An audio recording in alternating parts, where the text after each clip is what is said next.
जिंदगी का असली लक्ष्य क्या है?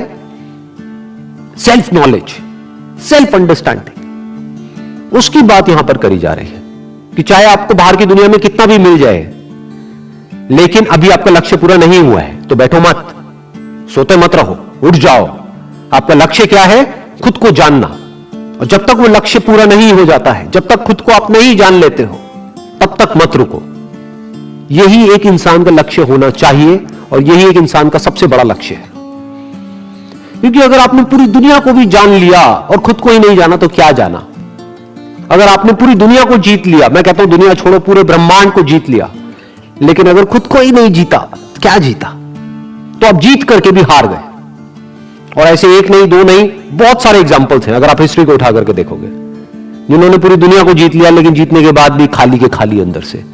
और ऐसे भी आपको एग्जाम्पल्स मिलेंगे जिनके पास जो कुछ भी था उन्होंने वो सब कुछ छोड़ दिया, लेकिन उसके बाद भी वो जीत गए। क्यों? क्योंकि उन्होंने खुद को जीत लिया। तो उसकी बात यहां पर करी जा रही है। तो जिंदगी का असली लक्ष्य क्या है? खुद को जानना।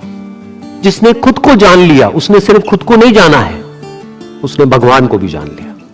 क्योंकि भगवान हमसे अलग नहीं है, भगवान हमसे दूर नहीं है, वो हमारे अंदर ही है।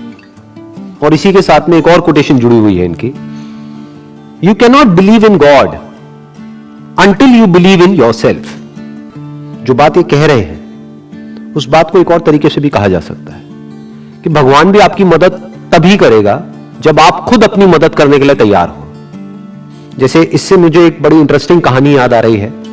एक बार एक गांव में बाढ़ आ जाती है, तो वहां पर सब लोग डूबने लग जाते हैं, गांव में बहुत बुरा हाल हो जाता है। तो एक आदमी है, उसको तैरना नहीं आता है, वो अपने घर की छत पे जाकर के खड़ा हो जाता है। तो धीरे धीरे पानी बढ़ने लग जाता है।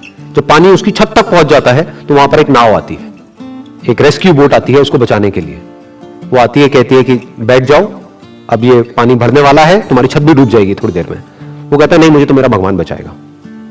उसके बाद में पानी और ऊपर आ जाता है और पानी उसके यहां तक आ जाता है। थोड़ी देर में एक हेलीकॉप्टर आता है।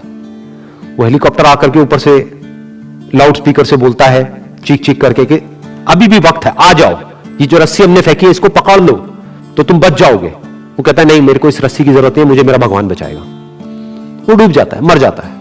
भगवान के पास में जाता है, जाकर के भगवान को बोलता है कि भगवान देखो, मैंने आप पे इतना विश्वास किया और आपने मुझे नहीं बचाया।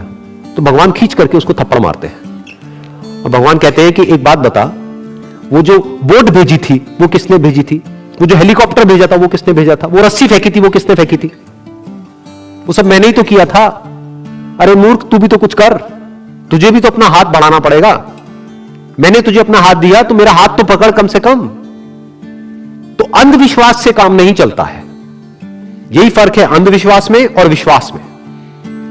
विश्वास क्या है कि मैं अपनी तरफ से कभी किसी के साथ में कुछ गलत नहीं करता हूं, मैं अपनी तरफ से अपनी पूरी मेहनत कर रहा हूं, मैं सब कुछ सही कर रहा हूं, तो मेरे साथ में गलत कैसे हो सकता है?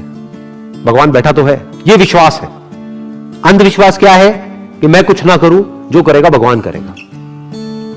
यह आलसीपन है कि आप एग्जाम की तैयारी करो नहीं और बोलो भगवान को कि हे भगवान पास करा दे। ये क्या है? ये सिर्फ आलसीपन ही नहीं है, धोखाधड़ी है कि हे भगवान, ये मैं 11 रुपए का अभी प्रसाद चढ़ा रहा हूं, अगर मैं पास हो गया तो 101 रुपए का चढ़ाऊंगा। मतलब क्या? भगवान को रिश्वत दे रहे हैं और खुद तैयारी करी नहीं है। आप तैयारी करो और आपको कुछ और करने की जरूरत ही नहीं है, बाकी काम भगवान करेगा। यह कहा जा रहा है। अगर आप अपनी तरफ से मेहनत में किसी भी तरह की कोई भी कसर नहीं छोड़ रहे हो और फिर उसके बाद में कह रहे हो कि अब जो होगा वो तेरे हाथ में है, तो बिल्कुल ठीक है। लेकिन आप अपना काम नहीं कर रहे हो और कह रहे हो कि सब कुछ तेरे हाथ में है, तो आप चाहते हो कि आपका काम भी कोई और करे, तो ये धोखाधड़ी है।